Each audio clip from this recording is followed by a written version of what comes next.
Southern end of Clan Alpine. Crickets are in full force. They seem to be walking more than eating. Very much so today. Not a lot of yummy vegetation to eat besides the cymbriums for them. They're not big fans of cheatgrass, although they will eat it. Leaving the canyons and the side slopes for the ridge proper right now. It's still pretty deserty and exposed up there. Got some early cloud buildup. Nice cool breeze. Paucity of shade, however. Here in Clan Alpine, devastated lower burnt zone here, lower southern end of the range, will soon give yield to the higher elevations, including steppe above, snowpack above. See the scar of burned desolation all down that arm of this segment of the range. Something truly catastrophic roared through all of these ranges I've been to in very recent history. Fueled namely by cheatgrass. And probably, I would have to think, by the proximity of the highway. I don't know source of ignition or how many sources, however many separate fires were ignited. It's hard to ignore that the Highway 50 is right there and that these ranges are all recently devastated and now recovered in cheatgrass to start the burn cycle afresh. Traverse is going well. Been a lot of cheatgrass and cymbrium up till I reached the PJ Forest a little while ago. The crickets are here. Eriogonum volifolium looking in poor condition oftentimes, as is Beckera here. Not much else flowering. It's pretty desolate slopes here. Getting closer to the high country. Highest country. It's not alpine tundra, of course. This range is more straightforward than Desatoya, thankfully. Its southern end is more undulating than steeply arduous, although there are arduous sections, of course. The flowers are really starting to show their faces away from the crickets, free of the crickets. Crickets have not arrived here yet. So becoming more interesting along the way, a little bit cooler along the way, the gradual rise in elevation. I need to get up there sooner than later because water's going to be an issue tomorrow if I don't find some snow soon, and I don't see any yet. These south aspects. Might have to find a north aspect, which is some miles off still. Alternatively, is running water ahead. The ridge is now steadily going to bring me up to the high point, some 5-6 miles away and 3,000 feet higher. The ridge is going to undulate but gradually rise and rise along the miles ahead. Chilly breeze this evening for much of the day. Could be a cold night. It is ravens galore up there. Saw a coyote earlier. Some coral snake looking things yesterday. I don't think they occur here, but they looked like it. Wildlife's just been exceptional on this triple traverse. Look at the complexity of the societies that ravens form in the Great Basin, and indeed elsewhere, of course. I used to study them in Colorado, for that matter. their behavior in winter. Always loved a good flock of ravens, a murder of ravens, a grouping of ravens, a grave of ravens.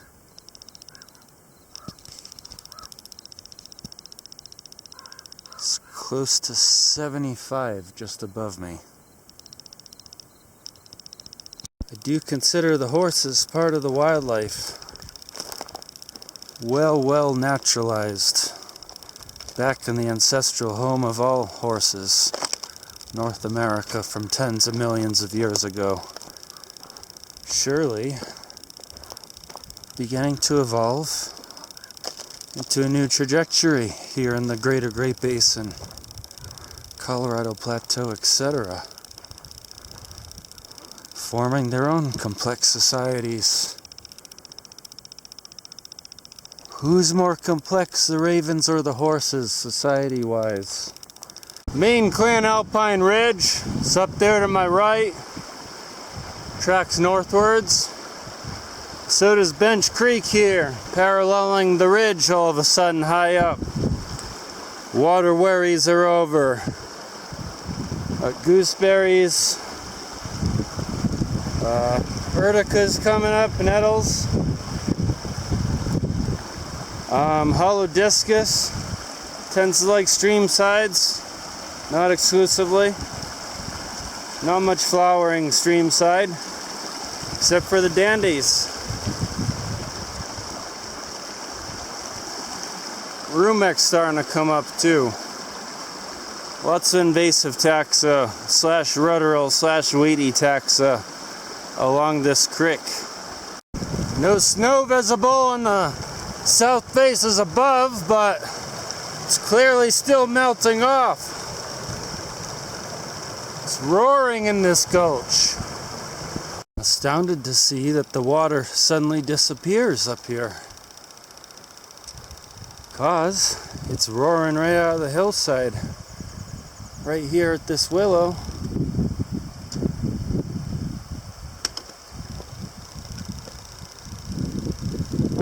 Gotta go back down, I guess. I've reached the steppe of the high Clan Alpine. Pretty full water from Bench Creek down there. Gooseberries still hanging on up into the steppe. Much more healthy along the riparian zone, as were the sagebrushes themselves. That's where we've been on this trip. Desatoya range out there. There's its high points, which are just ever so slightly higher than this high point ahead. This range feels cooler and wilder though, for whatever reasons. New Pass range in the distance. I'm getting closer to the truck. Tomorrow evening's my deadline. Personally enforced deadline. There's more to do as June approaches across northwestern Nevada. Never seen so many creatures out as May in the Great Basin 2024. Wasps, all manner of flies, hoverflies, bumblebees. Goes on and on and on. All manner of grasshoppers and moths and butterflies. Horses, snakes, lizards of various colors and sizes. Should know my lizards better. Just goes on and on. I don't know if it's because it's just been a particularly wet year. If it's because I'm not usually here in May. If this stuff kind of dies down into June, July naturally, which it must with the heat. Still, the bird life, watching it actively hunt has been quite a pleasure. All manner of birds, raptors, corvids, passerines, etc. No pelicans yet.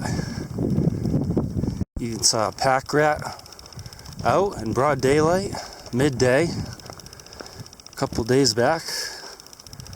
General stash area where my corn chips were absolutely devastated. Totally gone. Thankfully, nothing else. The voles, the scurrying rodents have been rich as well. Bushy-tailed squirrels, somewhat closer to water, and less bushy-tailed ground squirrels, chipmunks, in the more deserty areas. Cannot omit the multitudes of pronghorn that have also been seen. All of this wildlife is too tiny, too fast, or at too far of a distance to be really caught on film in any adequate way while making time, progress. So, what you get from me is landscapes and plants. You just have to be here to see the wildlife, truly. You have to listen to it. You have to be startled by it. Continuously. Augusta Peak, Range High Point, straight ahead. Quite a horde of horsies ahead. They're about to get berserk.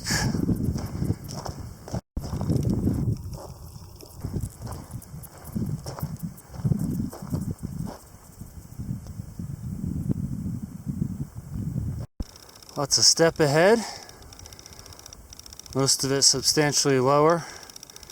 I'm parked in those cheatgrass reddened hills that connect Clan Alpine and the new pass range over there. That shorter range compared to Desatoya with its winds and twists.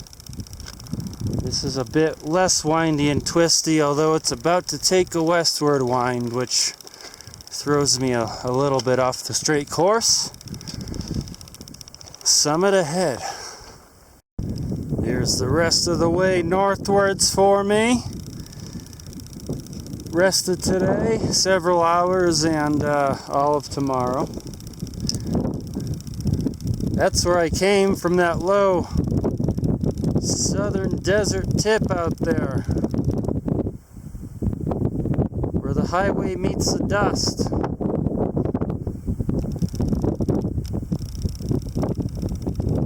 Mount Augusta. Stunning steppe plateau there, becoming emerald green in the direct snowmelt areas. The range actually takes a big westward wind to the west edge of that basin and across it at its high point. Using a track system across that big beautiful steppe that we had seen from above on Augusta. Very green pastures where snowmelt flows.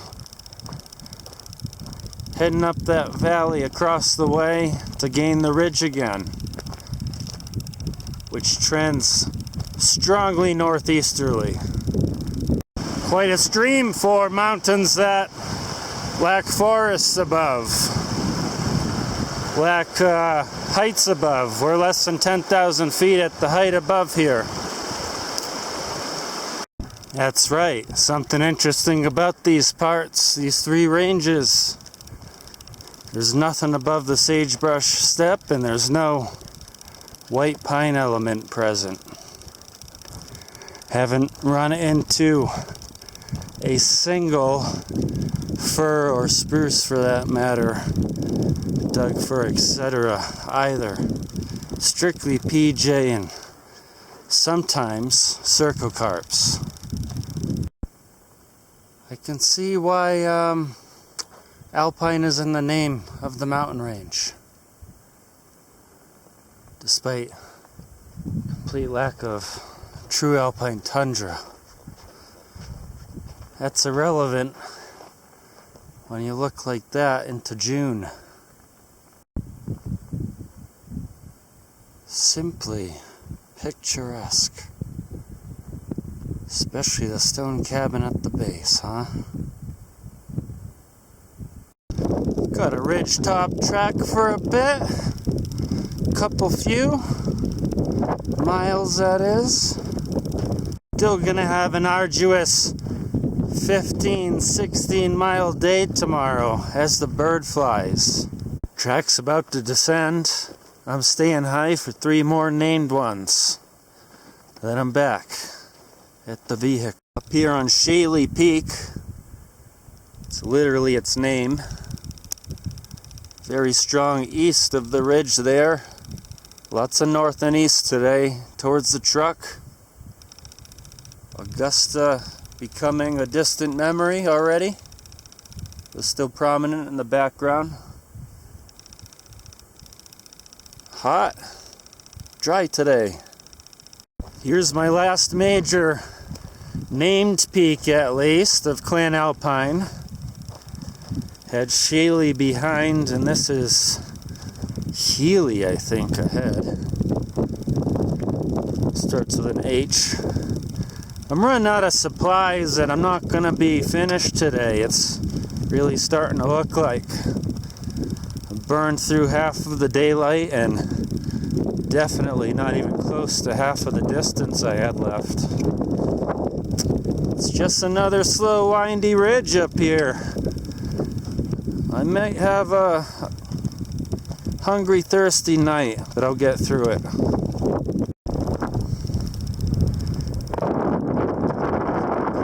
Number of wasps visiting the Oreocarias here, in particular.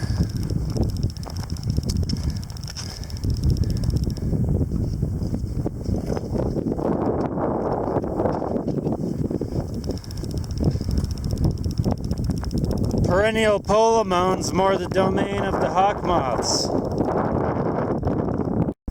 See many fallen skeletons out there. The landscape charred to a crisp. Absolute crisp. This is the natural steppe up here, although EJ did exist here too. It still does to some extent. The skeleton forest goes up all the way to the top, however, as do remnants of intact forest. This was once PJ landscape. Last substantial climb of the triple traverse. There are other climbs ahead, but this one's up to 9,000 feet again. 1,000-foot gain ahead. Absolute skeleton forest, as you can see, but not reinvaded with cheatgrass this time. All native species coming in for the most part, minus Descarania, Sophia, and Cimbrium. Far from the vehicle still, over 10 air miles. It's because I've been twisting or going more north than the northeast that the truck is in the direction of. But after this climb, it's all northeast, so that'll feel okay, even if I do decide to walk into the night down some long canyon or something.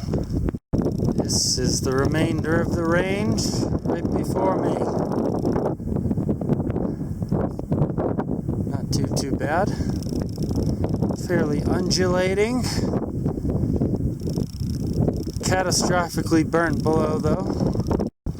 9 or so miles. 1.5 liters. No dinners.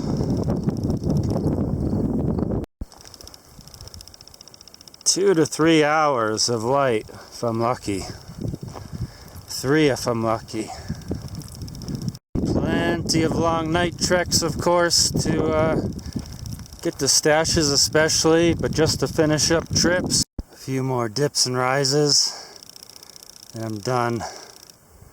Tomorrow morning it's looking like. My nearly 11-day circle is nearly complete. That's the last high point.